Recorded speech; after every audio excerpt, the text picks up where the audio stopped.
ଜୟ ଜଗନ୍ନାଥ ବନ୍ଧୁଗଣ, ଆଜିର ବିଷୟ ମହାପ୍ରଭୁ ଶ୍ରୀ ଜଗନ୍ନାଥ, ଶ୍ରୀ ବଳଭଦ୍ର ଓ ଶ୍ରୀ ସୁଭଦ୍ରାଙ୍କର ବଡ଼ସିଂହାର ବେଶ। ମହାପ୍ରଭୁ ପ୍ରାଣ ପୁରୁଷୋତ୍ତମ, ମା ମହାଲକ୍ଷ୍ମୀଙ୍କର ପ୍ରାଣେଶ୍ୱର, ଜଗତର ନାଥ ସେ ଜଗନ୍ନାଥ। ତାଙ୍କ ଚରଣରେ କୋଟି କୋଟି ପ୍ରଣାମ ଜଣାଏ ଦୀନହୀନ ଦରିଦ୍ର ଭକ୍ତ। ଯାହାର ମହିମାଙ୍କୁ ବ୍ରହ୍ମା ମହେଶ୍ୱର, ଦେବତା, ଗନ୍ଧର୍ବ, ଅପସରା ଆଦି ଗାନ କରିବାକୁ ଅସମର୍ଥ, ତାଙ୍କରି ମହିମା ଗାନ କେବଳ ତାଙ୍କର ଆଶୀର୍ବାଦରୁ ହିଁ ସମ୍ଭବ ହୋଇଥାଏ। ଆମ ଶରୀର, ଆମ ମନ ଏକ ମାଧ୍ୟମ ମାତ୍ର। ତାଙ୍କର ମହିମା ସେ ନିଜେ ହିଁ ବିସ୍ତାର କରାଇଥାନ୍ତି। ଏହା ପ୍ରଭୁ ମହାପ୍ରଭୁ ହେଉଛନ୍ତି ଭାବଗ୍ରାହୀ। ସେ କେବଳ ଭାବକୁ ହିଁ ଗ୍ରହଣ କରିଥାନ୍ତି। ସେ ଭାବକୁ ନିକଟ, ଅଭାବକୁ ଦୂର।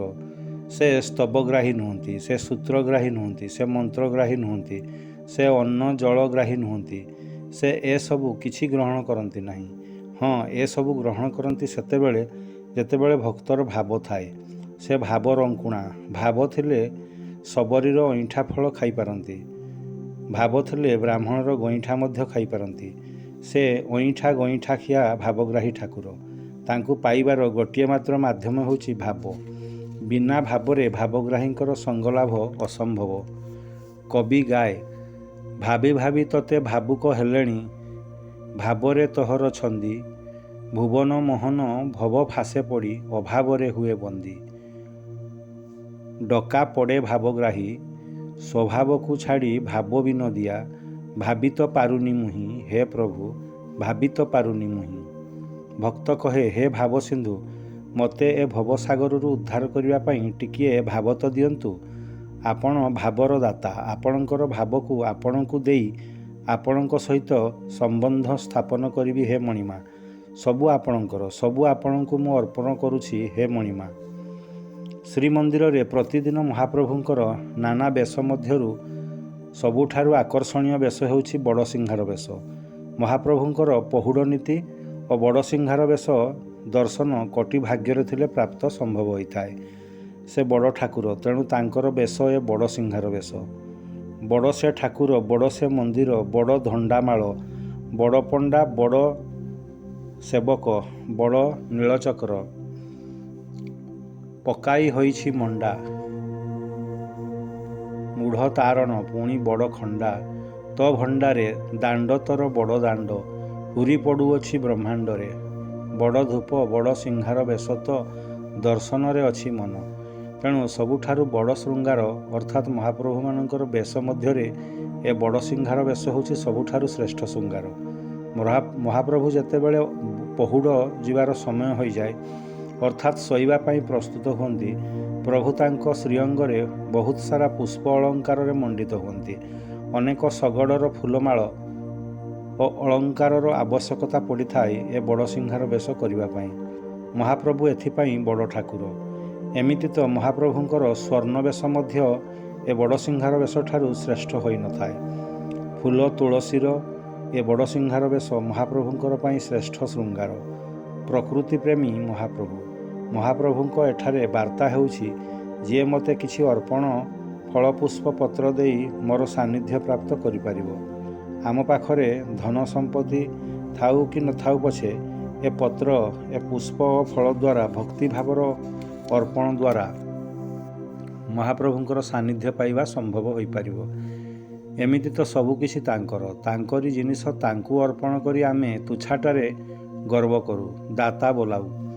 ତେବେ ମହାପ୍ରଭୁମାନଙ୍କର ବିଭିନ୍ନ ବେଶ ମଇଲମ ତଥା ବଡ଼ସିଂହାର ବେଶ ପାଇଁ ଓଡ଼ିଶାର କୋଣରୁ ଭକ୍ତମାନେ ତୁଳସୀ ପତ୍ର ପୁଷ୍ପ ପ୍ରେରଣ କରନ୍ତି। ଏତେ ଅଧିକ ପରିମାଣର ତୁଳସୀ ପତ୍ର ପୁଷ୍ପ ନୀତିଦିନ ପ୍ରାପ୍ତ କରିବାଟା ମଧ୍ୟ ଏକ ରହସ୍ୟଭରା ଘଟଣା ଅଟେ। କି ଖରା, କି ବର୍ଷା, କି ଶୀତ, ସବୁ ଋତୁରେ ଶଗଡ଼ ଶଗଡ଼ ପତ୍ରପୁଷ୍ପ ଓ ତୁଳସୀର ଭାର ପ୍ରାପ୍ତ ହେବାର ରହସ୍ୟ ଏ ଛାର ମଣିଷର ସାମର୍ଥ୍ୟ ନାହିଁ ବୁଝିବାକୁ। ହେଲେ ତୁଚ୍ଛାଟାରେ ଗର୍ବ କରେ, କିଛି ଦେଇ କିନା ଦାତା ବୋଲାଉଥାଏ। ସନ୍ଥ ରାମଚରଣ ଦାସ ନାମକ ଭକ୍ତ ତାଙ୍କର ତୁଳସୀ ନାମକ ଗାଡ଼ିରେ ନୀତି ଏହି ତୁଳସୀ ଓ ପୁଷ୍ପର ଯୋଗାଇବାର ସେବା କରୁଆସୁଛନ୍ତି। ଶରଣ ତୀର୍ଥ କ୍ଷେତ୍ରରୁ ସେମିତି ତୁଳସୀ ପୁଷ୍ପର ଭାର ନୀତିଦିନ ଶ୍ରୀମନ୍ଦିରକୁ ପ୍ରାପ୍ତ ହେବାର ଦେଖାଯାଏ। ଅଗଣିତ ଭକ୍ତ କିଛି ନହେଲେ ମୁଠାଏ ତୁଳସୀ ଓ ପୁଷ୍ପ ଆଣି ଶ୍ରୀକ୍ଷେତ୍ର ଚାଲି ଆସି ଶ୍ରୀମନ୍ଦିରରେ ଦେଇ ଚାଲିଯାଏ। ମହାପ୍ରଭୁଙ୍କଠାରେ ଭକ୍ତିଭାବର ସର୍ବନିମ୍ନ ଅଞ୍ଜଳି ଭାବରେ ତୁଳସୀ ପୁଷ୍ପ ମୁଠିଏ ଦେଇ ଭକ୍ତ କୃତକୃତ୍ୟ ହେବାର ଦେଖାଯାଏ। ତାକୁ ମହାପ୍ରଭୁ ସ୍ୱୀକାର ମଧ୍ୟ କରିଥାନ୍ତି। ଆପଣ ଜାଣନ୍ତି ପୁଷ୍ପକୁ ସୁମନ ମଧ୍ୟ କୁହାଯାଏ।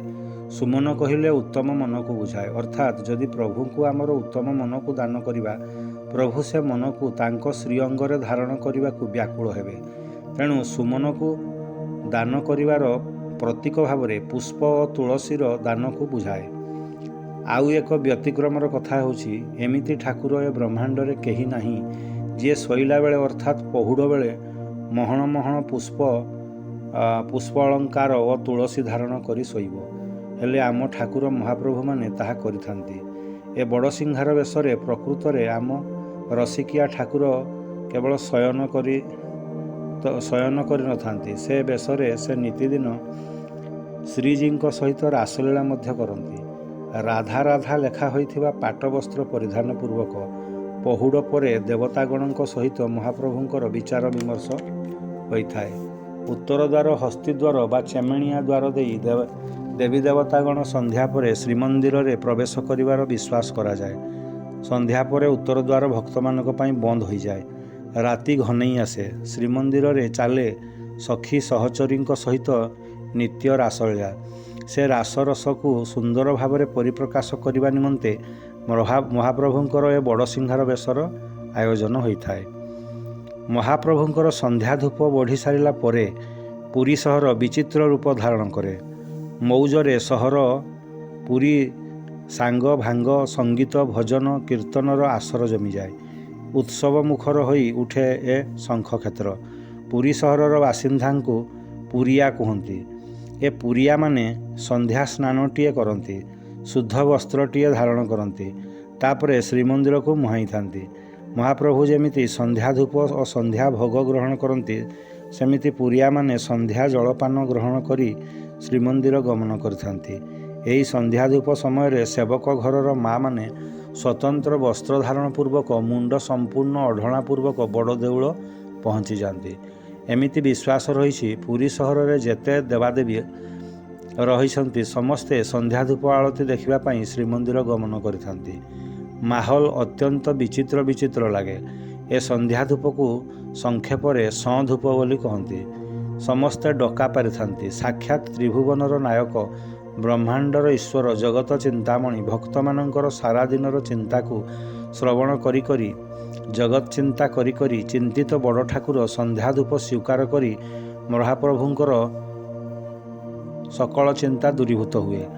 ମହାପ୍ରଭୁଙ୍କର ଠାରେ ଲାଗି ହେଉଥିବା ଭୋଗମାନଙ୍କ ମଧ୍ୟରେ ସନ୍ଧ୍ୟା ଧୂପ ଭୋଗରେ ସର୍ବାଧିକ ଭୋଗ ଲାଗି ହୋଇଥାଏ।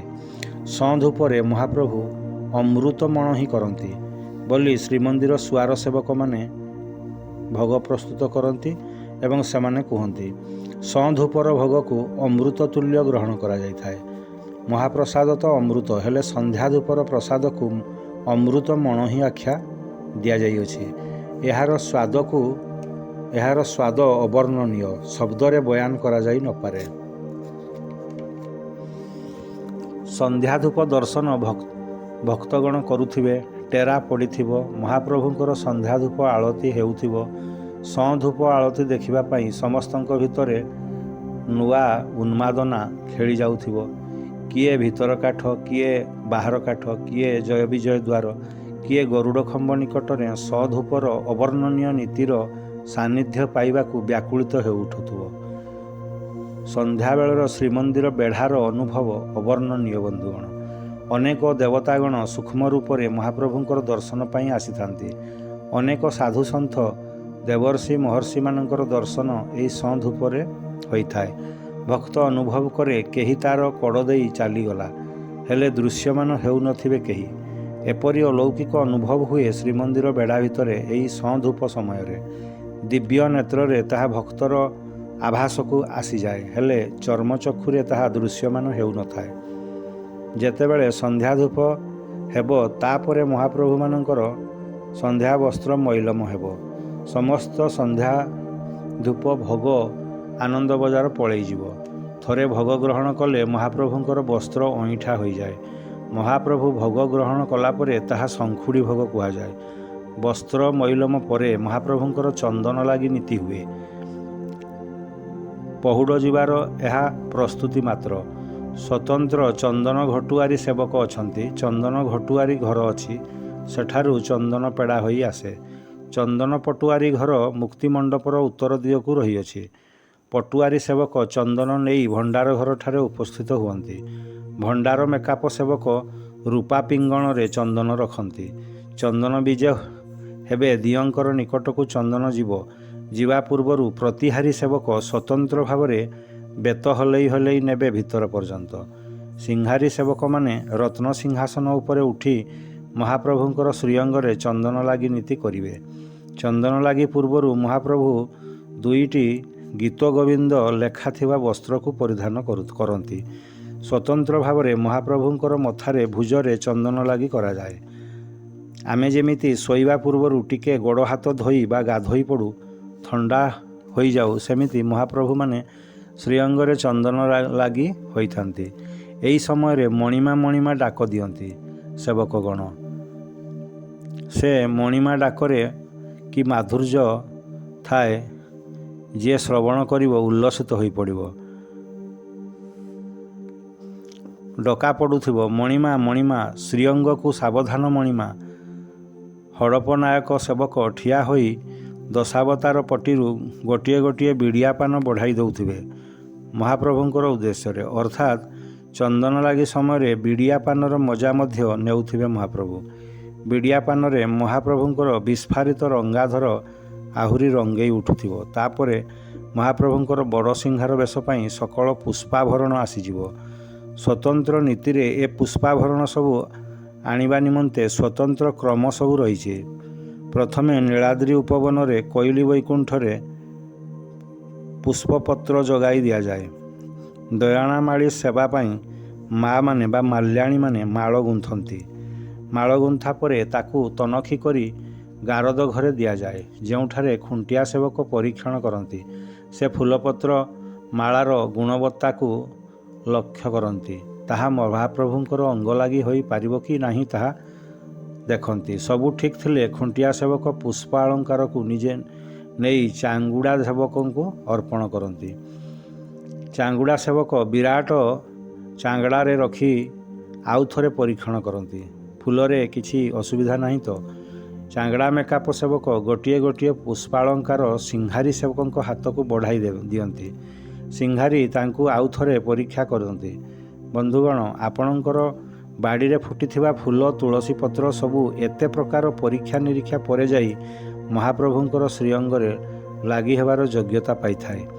ଏସବୁ ପୁଷ୍ପ ଅଳଙ୍କାର ନାଇ ହେବା ପୂର୍ବରୁ ମହାପ୍ରଭୁ ବସ୍ତ୍ରାଭରଣ ହୁଅନ୍ତି, ଅର୍ଥାତ୍ ଗୀତ ଗୋବିନ୍ଦ ଖଣ୍ଡୁଆ ପାଟକୁ ଧାରଣ କରନ୍ତି ଶ୍ରୀଅଙ୍ଗରେ। ଏପରି ରସରାଜ ରସିକେନ୍ଦ୍ର ମୌଳି ରସିକ ନାଗର ଏ ବ୍ରହ୍ମାଣ୍ଡରେ ଖୋଜିଲେ ଆମକୁ ମିଳିବେ ନାହିଁ। ଶ୍ରୀକୃଷ୍ଣ ରାଧିକାଙ୍କୁ ତାଙ୍କ ବାମାଙ୍ଗରେ ଧାରଣ କରିଥିଲେ, କିନ୍ତୁ ମହାପ୍ରଭୁ ରାଧାରାଣୀଙ୍କୁ ଏତେ ଭଲ ପାଆନ୍ତି ଯେ ଏଠାରେ ରାଧା ରାଧାରେ ଲେଖା ହୋଇଥିବା ଗୀତ ଗୋବିନ୍ଦ ପାଟବସ୍ତ୍ରକୁ ଶ୍ରୀଅଙ୍ଗରେ ମହାପ୍ରଭୁ ଧାରଣ କରିଥାନ୍ତି। ଗୀତ ଗୋବିନ୍ଦର ସ୍ୱତନ୍ତ୍ର ଛନ୍ଦ ରହିଛି, ଯାହାକୁ ସେ ପାଟବସ୍ତ୍ରରେ ଲେଖାଯାଇଥାଏ।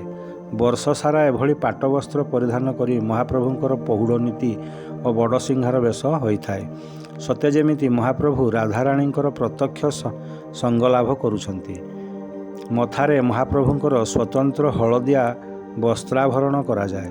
ତାପରେ ପୁଷ୍ପାଳଙ୍କାରରେ ମହାପ୍ରଭୁଙ୍କୁ ମଣ୍ଡିତ କରାଯାଏ। ଏ ପୁଷ୍ପାଳଙ୍କାର ମଣ୍ଡନ କରିବାର ବିଧି ମଧ୍ୟ ସ୍ୱତନ୍ତ୍ର ଏବଂ ପର୍ଯ୍ୟାୟକ୍ରମରେ କରାଯାଏ। ପ୍ରଥମେ ମଥାରେ ଚନ୍ଦ୍ରିକା, ତାପରେ ଗଭା, ତାପରେ ଅଳକା, ମଥା ମଝିରେ ତିଳକ, ଗୁଣା, ଝୁମ୍ପା ଅର୍ଥାତ୍ ନାକୁଆଣୀ ଏବଂ ନାକ ଚଣା ଧାରଣ କରନ୍ତି। ତାପରେ କର ବା ବାହୁ ଯୁଗଳରେ କରପଲ୍ଲବ ଏବଂ ହୃଦୟରେ ହୃଦପଦକ, କର୍ଣ୍ଣରେ ମକର କୁଣ୍ଡଳ, ପୂଜାମାଳ, ଚୌସରା ଇତ୍ୟାଦି ଭିନ୍ନ ଭିନ୍ନ ପୁଷ୍ପାଳଙ୍କାର ଲାଗି କରାଯାଏ। ମା ଭଗବତୀ ଶ୍ରୀ ସୁଭଦ୍ରେ ସ୍ୱତନ୍ତ୍ର ଅଳଙ୍କାର ତାଟଙ୍କ ବା ତଡ଼ଗୀ ଧାରଣ କରନ୍ତି। ଏ ପୁଷ୍ପ ଅଳଙ୍କାରରେ ବ୍ୟବହୃତ ଫୁଲ ସବୁ ପ୍ରାୟ ଧଳା ରଙ୍ଗର ବ୍ୟବହାର ହୋଇଥାଏ। ସେଥିରୁ ସ୍ୱତନ୍ତ୍ର ସୁଗନ୍ଧ ବାହାରୁଥାଏ। ବନ୍ଧୁଗଣ, ଆଉ ଏକ ଆଶ୍ଚର୍ଯ୍ୟର କଥା ଏଠାରେ ପରିଲକ୍ଷିତ ହୁଏ। ଆପଣ ଦେଇଥିବା ପତ୍ରପୁଷ୍ପ ଆପଣ ସକାଳୁ ତୋଳି ମନ୍ଦିରରେ ଦେଇଥିବେ। ଯେତେ ପର୍ଯ୍ୟନ୍ତ ସେ ପତ୍ରପୁଷ୍ପ ମହାପ୍ରଭୁଙ୍କର ଶ୍ରୀଅଙ୍ଗରେ ଲାଗି ନ ହୋଇଛି, ସେ ପତ୍ରପୁଷ୍ପ ସବୁ ସତେଜ ଥାଏ। ଥରେ ଶ୍ରୀଅଙ୍ଗରେ ଲାଗି ହେଲା ପରେ ଦିନ ସକାଳୁ ଯଦି ନୀତିକାନ୍ତି ବିଳମ୍ବ ହୁଏ, ସେତେବେଳ ପର୍ଯ୍ୟନ୍ତ ବଡ଼ସିଂହାର ବେଶର ପତ୍ରପୁଷ୍ପ ଅଳଙ୍କାର ସବୁ ସତେଜ ଥାଏ। ଏପରିକି ଉଲାଗି ପରେ ମଧ୍ୟ କିଛି ଘଣ୍ଟା ପର୍ଯ୍ୟନ୍ତ ସେସବୁ ସତେଜ ରହେ। ଗୃହର ଯେକୌଣସି ମାଙ୍ଗଳିକ କାର୍ଯ୍ୟ ଉତ୍ସବ ଆଦି ପ୍ରଭୁଙ୍କର ଲାଗି ହୋଇଥିବା ନାକଚଣା ରଖିଲେ ଶୁଭ ଏବଂ ମଙ୍ଗଳପ୍ରଦ ହେବାର ବିଶ୍ୱାସ କରାଯାଏ। ତେଣୁ ଯେଉଁ ତୁଳସୀମାଳା, ଦୟଣାମାଳା, ପୁଷ୍ପ ଅଳଙ୍କାର ଦାରୁବ୍ରହ୍ମଙ୍କର ସାନ୍ନିଧ୍ୟ ପାଇଥାଏ, ତାର ସତେଜତା ଓ ମହିମା ମଧ୍ୟ ନିଆରା। ଏସବୁ ଚମତ୍କାରିତା ଦାରୁବ୍ରହ୍ମଙ୍କର ଉପସ୍ଥିତିକୁ ପ୍ରମାଣିତ କରେ। ଦୈନନ୍ଦିନ ନୀତି ପାଇଁ ଲାଗି ହେଉଥିବା ପୁଷ୍ପ ଅଳଙ୍କାର ଗୁଡ଼ିକ ହେଉଛି ଅଧରମାଳ, ଗୁଣା, ଝୁମ୍ପା, ନାକଚଣା, ପବକ, କୁଣ୍ଡଳ, କରପଲ୍ଲବ, ନାକୁଆସି, ଦୟଣା, ଆରମାଳ, ମକର କୁଣ୍ଡଳ, ଶ୍ରୀପୟର ମାଳ, ଗୁଣା, ଅଁଳାକଳି ମାଳ। ଯେତେ ମାଳ ସବୁଥିରେ ଗଣ୍ଠି ପଡ଼େ ନାହିଁ। ମାଙ୍ଗଳିକ କାର୍ଯ୍ୟମାନଙ୍କରେ ଏ ମାଳମାନଙ୍କୁ ଆଜ୍ଞାମାଳ ରୂପେ ବ୍ୟବହୃତ ହୋଇଥାଏ। ତୁଳସୀ ଦୟଣା ବ୍ୟତୀତ ଚତୁର୍ଦ୍ଧାମୂର୍ତ୍ତି ପ୍ରତିଦିନ 3 ଥର ବେଶ ହୁଅନ୍ତି ଏବଂ ବେଶ ହେଲା ପରେ ଯେଉଁ ପୁଷ୍ପ ସବୁ ବ୍ୟବହୃତ ହୋଇଥାଏ, ସେଗୁଡ଼ିକ ହେଉଛି ଜୁଇ, ଜାଇ, ଟଗର, ତରାଟ, ମଲ୍ଲି, ରଜନୀଗନ୍ଧା, ପେଣ୍ଡୁ, ମାଣିକୀ ଚାନ୍ଦି, ଜଳପଦ୍ମ, ଚମ୍ପା, ଗଙ୍ଗଶିଉଳି, ରାଧାତମାଳ, ବଉଳଫୁଲ, ରଙ୍ଗଣୀ, ମଣ୍ଡା, ଦୁରୁଦୁର୍ଲାଙ୍ଗ, ସେବତୀ, ଅଶୋକା, ସ୍ୱର୍ଣ୍ଣଚକ୍ର ଆଦି। ପ୍ରତିଦିନ ପ୍ରଭୁମାନଙ୍କର 3 ଥର ବେଶ ମୈଲମ ହୁଏ। ପ୍ରତିଥର 24 ଜଣ ଲେଖାଏଁ ପୁଷ୍ପାଳକ ସେବକ ନିଯୁକ୍ତ ହୋଇଥାନ୍ତି। ବେଶ ଶେଷ ହେଲେ ପ୍ରଭୁଙ୍କର ସିଂହାରୀ ସେବକଙ୍କ ଦ୍ୱାରା ରୀତିନୀତି ସଂଗଠିତ ହୁଏ। ଏହାକୁ କବି କ୍ଷୀରୋଦ ଚନ୍ଦ୍ର ପଥାଳଙ୍କର ଲୋକପ୍ରିୟ ଜଣାଣରେ ଶୁଣିବାକୁ ମିଳେ। ତୁଳସୀର ମାଳ ଦୟଣାର ଚୂଳ, ଉଭା ଧରି ଦେବଦାସୀ, ବଡ଼ସିଂହାରକୁ ବୁଢ଼ା ସିଂହାରୀ ଯେ ଉଭା ହୋଇଲେଣି ଆସି। ମଣିମା ମଣିମା ଡାକ ପଡ଼ୁଅଛି, ସାମୁ ଦର୍ଶନ ଲାଗି, ଉଠ ହେ ପହଡ଼ ଭାଙ୍ଗି। ମହାପ୍ରଭୁ ସମସ୍ତ ପୁଷ୍ପର ସୃଷ୍ଟିକର୍ତ୍ତା ହେଲେ ହେଁ ବିଭିନ୍ନ କାରଣକୁ ନେଇ ଅନେକ ପୁଷ୍ପ ତାଙ୍କର ଅଙ୍ଗ ଲାଗି ହୁଏ ନାହିଁ। ଯଥା ମନ୍ଦାର, ଗଡ଼ିବାଣ, କୃଷ୍ଣଚୂଡ଼ା, କାଠଚମ୍ପା, ମଧୁମାଳତୀ, କନିଅର, ଗୟସ, ଦୁଦୁରା, କଇଁ, ସ୍ଥଳପଦ୍ମ, ନାଗେଶ୍ୱରୀ, ଅରଖ, ବଣମଲ୍ଲି, ଅପରାଜିତା ଧଳା ଓ କଳା ଇତ୍ୟାଦି। ହେଲେ ପଣସପତ୍ରରେ, କଦଳୀ ପଟୁକାରେ ବିଭିନ୍ନ ଶୈଳୀରେ ପୁଷ୍ପାଳଙ୍କାର ସବୁ ତିଆରି ହୁଏ। ପଣସପତ୍ରରେ ମହାପ୍ରଭୁ ଶ୍ରୀଜଗନ୍ନାଥଙ୍କର ଶଙ୍ଖଚକ୍ର ଓ ଶ୍ରୀ ବଳଭଦ୍ରଙ୍କର ପାଇଁ ହଳମୂଷଳ ସଜା ଯାଇଥାଏ। ବେଲପତ୍ର ଦୁର୍ଲଭ ହେଲେ ମଧ୍ୟ ଶ୍ରୀମନ୍ଦିରରେ ଲାଗେ ନାହିଁ। ଶ୍ରୀଜୀଉମାନେ ଅଣସର ଘରେ ଥିବା ସମୟରେ କେବଳ ଧଳା ପୁଷ୍ପ ଲାଗି ହୋଇଥାଏ। ରଙ୍ଗୀନ ପୁଷ୍ପ ତଥା ତୁଳସୀ ଲାଗି ହୁଅନ୍ତି ନାହିଁ। ଏକାଦଶୀ ଦିନ ତୁଳସୀ ଓ ରଙ୍ଗୀନ ଫୁଲ ଲାଗି ହୋଇଥାନ୍ତି। ଚିକିତ୍ସା ଶାସ୍ତ୍ର ଅନୁସାରେ ନିଦ୍ରାର 4ଟି ସ୍ତର ରହିଛି। ଷ୍ଟେଜ୍ 1 ହେଉଛି ଲାଇଟ୍ ସ୍ଲିପ୍, ଷ୍ଟେଜ୍ 2 ହେଉଛି ଡିପାର ରିଲାକ୍ସେସନ୍, ଷ୍ଟେଜ୍ 3 ହେଉଛି ଡିପ୍ ସ୍ଲିପ୍ ଏବଂ REM ହେଉଛି ରେପିଡ୍ ଆଇ ମୁଭମେଣ୍ଟ। ଏସବୁ ସ୍ତରରେ ଆଲଫା, ବିଟା, ଡେଲ୍ଟା ଏବଂ ଗାମା ତରଙ୍ଗ ମସ୍ତିଷ୍କରେ ତିଆରି ହୁଏ। ନିଦ୍ରାର ପ୍ରସ୍ତୁତି ହୋଇଥାଏ ଆଲଫା ଏବଂ ବିଟା ତରଙ୍ଗ ଦ୍ୱାରା। ଡେଲ୍ଟା ତରଙ୍ଗ ଆସିଲେ ଗଭୀର ନିଦ୍ରା ଆସେ। ଚିକିତ୍ସା ଶାସ୍ତ୍ର ଅନୁସାରେ ଯଦି ଶୟନ ସମୟରେ କିଛି ସୁଗନ୍ଧ ପ୍ରାଣୀର ଅନୁଭବକୁ ଆସେ, ତେବେ ତାର ଡେଲ୍ଟା ତରଙ୍ଗ ଶୀଘ୍ର ସୃଷ୍ଟି ହୋଇଯାଏ ଏବଂ ପ୍ରାଣୀର ସୁନିଦ୍ରାରେ ତାହା ସହାୟକ ହୋଇଥାଏ। ଏହାକୁ ଏରୋମା ଥେରାପି କୁହାଯାଏ। ମହାପ୍ରଭୁଙ୍କର ଶ୍ରୀମନ୍ଦିରରେ ରାତ୍ରି କାଳରେ ପହୁଡ଼ ଓ ବଡ଼ସିଂହାର ବେଶ ଓ ନୀତି କାହିଁ କେଉଁ ପରାର୍ଦ୍ଧ କାଳରୁ ଚାଲି ଆସିଛି, ଯାହା ସୁଗନ୍ଧ ପୁଷ୍ପ ଦ୍ୱାରା ଏରୋମା ଥେରାପି ନୁହେଁ ତ ଆଉ କ'ଣ? ବନ୍ଧୁଗଣ, ଆମ ଓଡ଼ିଆଙ୍କର ପାଖରେ ଏରୋମା ଥେରାପି ଏବଂ ଏକ ନୂଆ କଥା ନୁହେଁ। ବେଶ ବଡ଼ସିଂହାର ସବୁ ପ୍ରସ୍ତୁତି ସରିଲା ପରେ ବଡ଼ସିଂହାରୀ ସେବକ ରତ୍ନସିଂହାସନକୁ ହାତରେ ପରିଷ୍କାର କରନ୍ତି। ବଡ଼ସିଂହାର ଭୋଗ ଡକା ହୁଏ। ରସଘରୁ ସ୍ୱତନ୍ତ୍ର ଭାବରେ ଦହି ପଖାଳ, ଘିଅ ପଖାଳ, କାଞ୍ଜି, କଦଳୀ ବଡ଼ା ଆଦି ଭିନ୍ନ ଭିନ୍ନ ପ୍ରକାର ବ୍ୟଞ୍ଜନ ମହାପ୍ରଭୁଙ୍କର ଛାମୁରେ ବିଜେ କରାଯାଏ। ପଖାଳ ଭାତରେ ଘିଅ ବଢ଼ିଆ, ଜଗନ୍ନାଥେ ଆମ ଖାଣ୍ଟି ଓଡ଼ିଆ। ମହାପ୍ରଭୁଙ୍କର ବଡ଼ସିଂହାର ବେଶରେ ସବୁତକ ଓଡ଼ିଆପଣ ଦେଖିବାକୁ ମିଳେ। କେବଳ ଓଡ଼ିଶାରେ ବୁଣା ଯାଉଥିବା ଖଣ୍ଡୁଆ, ଗୀତ ଗୋବିନ୍ଦ ପାଟ ମହାପ୍ରଭୁ ପିନ୍ଧନ୍ତି। ଓଡ଼ିଶାରେ ଯେଉଁ ଫୁଲ ଫୁଟେ ମହାପ୍ରଭୁ ତାହା ହିଁ ଧାରଣ କରନ୍ତି। ଓଡ଼ିଆଙ୍କର ପ୍ରିୟ ଖାଦ୍ୟ ପଖାଳକୁ ମହାପ୍ରଭୁ ସ୍ୱୀକାର କରନ୍ତି। ତେଣୁ ବଡ଼ସିଂହାର ବେଶରେ ବଡ଼ ଓଡ଼ିଆ ଭାବରେ ବଡ଼ ଦେଉଳରେ ମହାପ୍ରଭୁ ଲୀଳା କରୁଛନ୍ତି। ବଡ଼ସିଂହାର ଭୋଗ ଆସିଗଲେ ଟେରା ପଡ଼ିଯାଏ। ଗୋଟିଏ କଳାହାଟ ଦ୍ୱାରରେ, ଆଉ ଗୋଟିଏ ଭିତର କାଠ ଠାରେ। ତାପରେ ପୂଜାପଣ୍ଡା ସାମନ୍ତ ସେବକ ପଞ୍ଚ ଉପଚାରରେ ପୂଜା ବଢ଼ାନ୍ତି। ପୂଜା ସରିଲା ପରେ ଭୋଗ ସବୁ ବାହାରି କରି ମହାପ୍ରଭୁଙ୍କ ଶୟନକୁ ଅବଧାନ ନିମନ୍ତେ ପହୁଡ଼ ନୀତିର ଶୁଭାରମ୍ଭ ହୁଏ। ପ୍ରଥମ ଘଣ୍ଟି ବାଜିଲା ମାତ୍ରେ ଜଗମୋହନରେ ଅପେକ୍ଷା କରିଥିବା ଭକ୍ତ ବଡ଼ଛତା ମଠର ସନ୍ନ୍ୟାସୀମାନେ ପାରମ୍ପାରିକ ସଙ୍ଗୀତ ଗାନ କରନ୍ତି। ସେ ସ୍ୱତନ୍ତ୍ର ସଙ୍ଗୀତକୁ ମହାପ୍ରଭୁ ଶୁଣିଲା ପରେ ପ୍ରଭୁଙ୍କର ପହୁଡ଼ ନିମନ୍ତେ ରତ୍ନପଲଙ୍କ 3ଟି ବିଜେ ହୁଅନ୍ତି। ଖଟସେଜ ମେକାପ ସେବକ 3 ବାଡ଼ରେ 3ଟି ରତ୍ନପଲଙ୍କ ପ୍ରସ୍ତୁତ କରନ୍ତି। ଏବେ ଶୋଇବାର ସମୟ। ନିଦ୍ରା ନିମନ୍ତେ ସ୍ୱତନ୍ତ୍ର ଦେବୀ ଶ୍ରୀମନ୍ଦିରରେ ଅଛନ୍ତି। ତାଙ୍କର ନାମ ନିଦ୍ରା ଦେବୀ ଏବଂ ଅର୍ଦ୍ଧନାରୀଶ୍ୱର ବିଗ୍ରହ ସେ ଭଣ୍ଡାର ଘରୁ ଅଣା ହୁଅନ୍ତି। ରତ୍ନସିଂହାସନ ନିକଟକୁ ତାଙ୍କୁ ବିଜେ କରାଯାଏ। ଆଳତି ବନ୍ଦାପନା ହୁଏ। ମହାଜନ ସେବକଗଣ ନିଦ୍ରା ଦେବୀଙ୍କୁ ରତ୍ନସିଂହାସନ ଠାରୁ ଜୟ ବିଜୟ ଦ୍ୱାରଠାରେ ବିଜେ କରାଇଥାନ୍ତି ଏକ ଡମ୍ବରୁ ଉପରେ। ସେଠାରେ ବଠାଗୃହ କଡ଼ର ସେବକ ନିଦ୍ରା ଦେବୀଙ୍କୁ ପଇଡ଼ ଏବଂ ଖୁଆମଣ୍ଡା ମଣୋହି କରନ୍ତି।